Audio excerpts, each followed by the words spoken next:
everyone. I was just saying to Monica, I love what she said, the power of possibilities.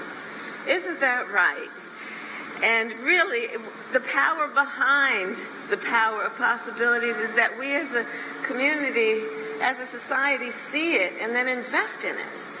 I had the great joy and honor and privilege of meeting with some of the small business owners who occupy this space, and I have to tell you, their innovation, their enthusiasm, their love of this community, and by extension, the country, is really so inspiring. I love our small business owners. I really do. You know, but I just have to say, because many of you may know this, but, you know, my sister Maya and I were raised by our mother, and she worked long days. And we had a second mother who lived 2 doors down, Miss Shelton.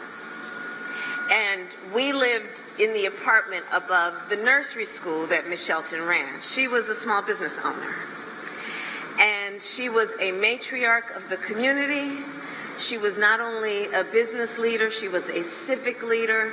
She was part of the cultural fabric of the community, as well as someone who hired locally, who mentored, and who role modeled what it means to be invested and be successful. And so this is very personal for me, to be here with all of you and to applaud the work that is being done here. And I want to thank Monica again for her introduction and for your leadership.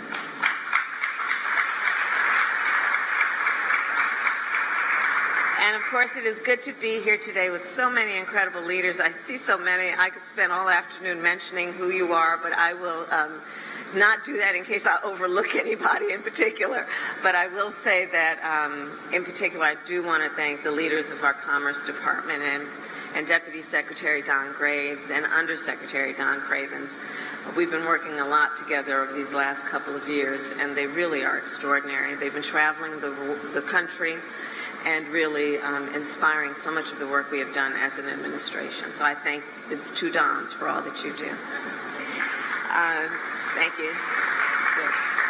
And to the small business owners and entrepreneurs of America, including those here today, you are the backbone of our communities and of our economy, and you are part of the pride of our nation. President Biden and I came into office with a plan to grow and strengthen America's economy. We knew that for far too long, our economy has not been working for working people. Entire communities have been left out and left behind. Trickle-down economics, well, it benefited big corporations and the wealthiest of Americans, but not a lot of regular folks. So when President Biden and I took office, we decided to invest in the working people of America, to create millions of jobs, to rebuild American manufacturing, to repair our roads and bridges, to replace every lead pipe in our nation, to connect every home with high-speed internet, to expand clean energy production, and to make sure that every person in America, not just the wealthy or well-connected, have the opportunity to thrive. All that, ladies and gentlemen, and everyone else, that is called Bidenomics. That is called Bidenomics, and we are very proud of Bidenomics. And as today's jobs numbers make clear, Bidenomics is working. Last month, we created 187,000 new jobs. That means today, yeah, go ahead and clap.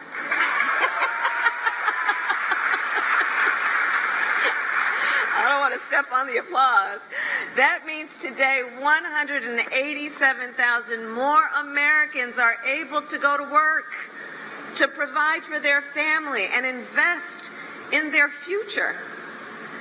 Today's numbers reflect the point that President Biden has made many times. America's economy is strong and experiencing stable and steady growth. In fact, since we took office, we have created more than 13 million new jobs. In 2.5 years, we have created more jobs, more new jobs, than any other administration has created in 4.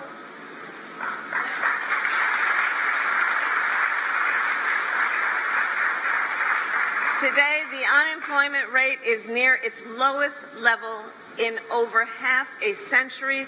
Wages are up. Inflation has fallen 12 months in a row. And recently, some of the nation's largest financial institutions have begun to recognize the significant impact of our economic approach. Morgan Stanley increased their expectations for economic growth, as did Bank of America. And unlike economic recoveries in the past, this growth is not only being felt on Wall Street, but more importantly, it is being felt on Main Street, especially by people who start and own small businesses. So just consider, in just our first 2 years in office, entrepreneurs have applied to start more new small businesses than in any other 2-year period in history. In addition, President Biden and I have invested billions in American manufacturing. Now, put this in context. Since most manufacturing companies are small businesses with fewer than 20 employees, our investment in America's manufacturing is also an investment in America's small businesses. All of this to say, America's economic future looks bright, and President Biden and I will keep fighting to move our nation forward. And that includes expanding support and access to capital for small business owners. So many of you may know, as Vice President, I have traveled our nation from rural Louisiana to small towns in New Hampshire to Indian country to meet with small business owners and entrepreneurs. And when I sit down and talk with folks, I often will ask them, of all the challenges you as a small business owner, as an entrepreneur, of all the challenges you face, what is your biggest concern? And almost to a one, the answer they will give me is access to capital. They either want to start a business or they want to grow a business, but don't have the relationships with the big banks. And so for years, we have worked to expand investment in community banks. Because you see, community banks specialize in providing loans and financial assistance to small business owners, in particular, those in overlooked and underserved communities, including rural communities. And as the name suggests, community banks are in the community. They understand the needs of the people they serve. They understand the capacity and the opportunity, such as the capacity and the opportunity of this community, that big banks often overlook or just don't get. And so building on the work that, as you heard, I led as a United States Senator, and since taking office, President Biden and I have invested nearly $12 billion in our community banks. And last year, I was so proud to convene consumer banks, investment firms, technology companies, and philanthropies to launch a first-of-its-kind public-private partnership in support of our small businesses. And what we did is we combined the expertise and the experience of the private sector with the reach and the capacity that only government can provide. And as a result, we have secured billions of dollars in private sector investment for small businesses. In order to expand access to capital, we have to think outside the box, all of us. And in particular, we feel a sense of responsibility to find innovative ways to support our entrepreneurs and our small business owners, including to fund community banks, to build public-private partnerships, and to do what we are doing today, which is to invest in small business accelerators. So small business accelerators are organizations that, in addition to capital, provide advice and support to entrepreneurs. Because not most of us, in fact, didn't grow up necessarily having parents or others in our direct community that understood all of these business principles and understood high finance. But it's not that folks don't have a good idea or the ambition and the aspiration to do things, but just don't have access to the information. So basically, a small business accelerator is a one-stop shop for small businesses to succeed. And they provide everything from mentorship to management courses to assistance filling out business taxes. And so today I am proud to announce that we will invest $125 million in 43 small business accelerators.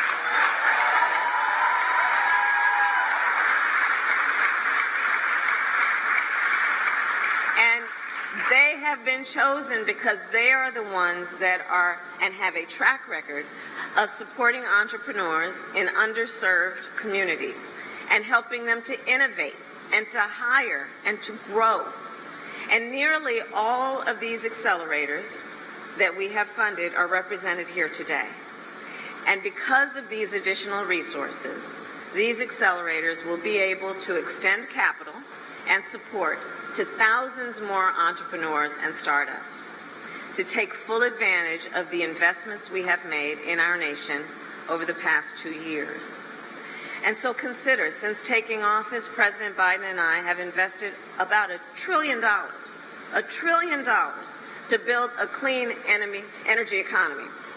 $1 trillion to build and grow a new economy, a clean energy economy. Think what this means if folks who have the great ideas have access to the information to participate in that and to be in the pipeline of the innovators who are doing this work every day to build back up our country. Today's investment in small business accelerators will help connect entrepreneurs and small business owners with the support and the guidance they need to break into the clean energy economy.